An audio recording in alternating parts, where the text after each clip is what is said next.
Hello friends, welcome to Monika vlogs. ఎలా ఉన్నారు? బాగున్నారు కదా? ఈరోజు నేను ఉల్లిపాయ కారం దోస వేసి మీకు చూపించాలనుకుంటున్నానండి. సో ఫస్ట్ అయితే మనం స్టవ్ వెలిగించేసుకొని పెనం పెట్టేసుకొని ఇలాగ ఒక ఆనియన్‌కి చాకు తగిలించేసి ఆయిల్‌లో డిప్ చేసి మొత్తం పెనం మొత్తం ఈ విధంగా రబ్ చేసుకుంటున్నాను. సో ఆనియన్‌తో రబ్ చేసుకోవడం వల్ల దోస అనేది ఈజీగా లేస్తుందండి. పెనానికి అతుక్కోకుండా ఈజీగా దోస అనేది వచ్చేస్తుంది. సో, అంతకంటే ముందుగా మన స్టవ్‌నైతే హై ఫ్లేమ్‌లో పెట్టుకోకూడదండి. దాన్నైతే మీడియం ఫ్లేమ్‌లో గానీ, లో ఫ్లేమ్‌లో గానీ మార్చేసుకోవాలి. ఇలాగ లో ఫ్లేమ్‌లోనే మనమైతే ఈ దోస అనేది బ్యాటర్ వేసుకోవాలండి. అప్పుడే బాగా దోస అనేది వస్తుంది. సో, ఇలాగ లో ఫ్లేమ్‌లో యేసుకొని మనం మెల్లిగా రౌండ్‌గా తిప్పుకుంటూ పెద్దదిగా చేసేసుకోవాలి ఈ విధంగా. సో, ఇలాగ దోస వేసుకోవాలండి. దోస అంటే ఎంతమందికి ఫేవరెట్టో మనకు కామెంట్ సెక్షన్‌లో అయితే మెన్షన్ చేసేయండి. నాకైతే చాలా ఫేవరెట్ అండి డిఫెన్స్‌లో కలిపి.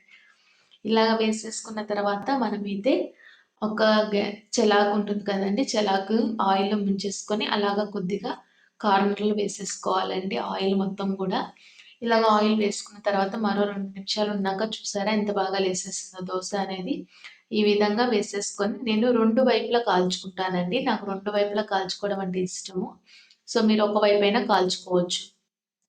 ఇక్కడ నన్ను 2 వైపులా కాల్చేసుకొని, ఇప్పుడు ఇందుకి నేను ఉల్లిపాయ కారం అయితే అంటించేస్తున్నానండి. మొత్తం దోస మొత్తానికి ఉల్లిపాయ కారాన్ని ఈ విధంగా పూసేసుకొని రాసేసుకుంటున్నాను.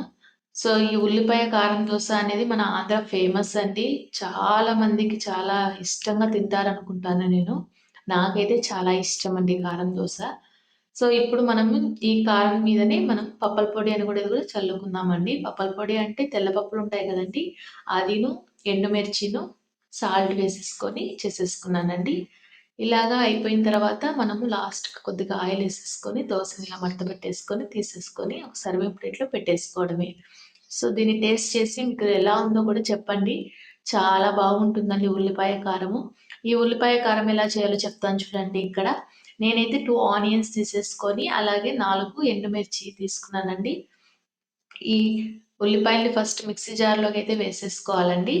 ఇలాగ ఉల్లిపాయలన్నీ వేసుకున్నాక, ఈడ మనం తీసుకున్న 4 లేదా 5 ఎండుమిర్చిని కూడా ఇందులో వేసేసుకోవాలి.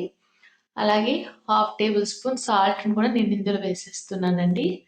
ఇలాగా వేసేసుకొని మనము మిక్సీ జార్ మూత అయితే పెట్టేసుకోవాలి. పెట్టేసుకొని మిక్సీ మెత్తగా కొట్టేసుకోవాలండి. చూసారా? ఈ విధంగా పేస్ట్‌గా వచ్చేస్తుంది.